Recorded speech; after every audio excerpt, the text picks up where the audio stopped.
सभी को जय मसीह की। प्रभु यीशु मसीह की सामर्थी नाम से आप सभी को परमेश्वर की राज्य की वचन में फिर से स्वागत करता हूँ। मेरे प्रियो, आज मैं आप सभी के बीच में ये विषय को लेकर आया हूँ। हमारे जीवन में विपत्ति किस लिए आते हैं उनके बारे में आज चर्चा करेंगे।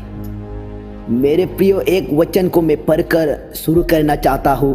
यहाँ पर नीति वचन 24 अध्याय का 10 पद में ऐसा कहते हैं, यदि तू विपत्ति के समय में साहस छोड़ दे तो तेरी शक्ति बहुत कम है।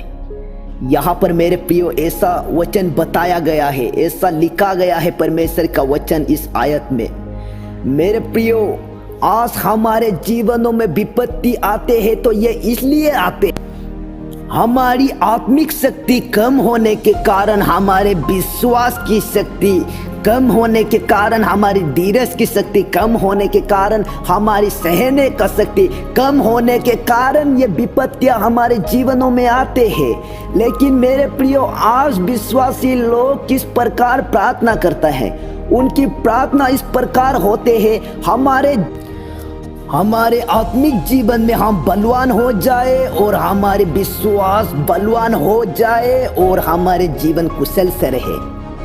लेकिन मेरे प्रियो, आज उस प्रार्थना के उत्तर जो विपत्तियों के रूप में आते हैं, उस प्रार्थना का उत्तर को प्रभु विपत्ति के पीछे में ही रखा है।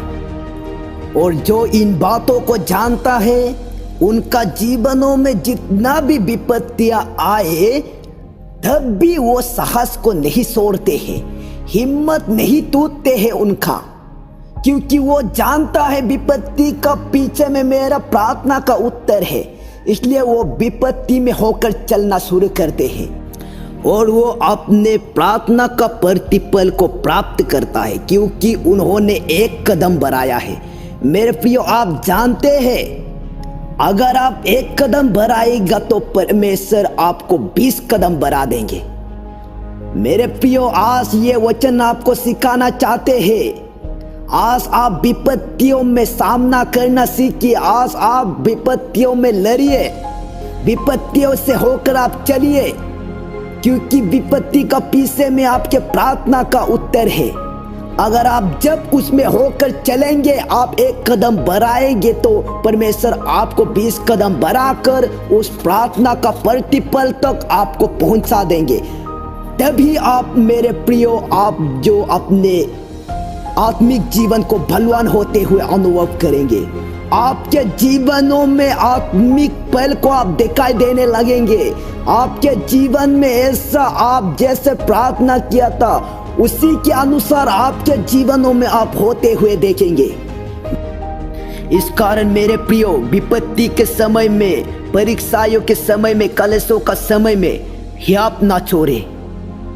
परमेश्वर इस वचनों के द्वारा आप सभी को आशीष दे। मेरा वचन को मैं यहाँ पर रखता हूँ।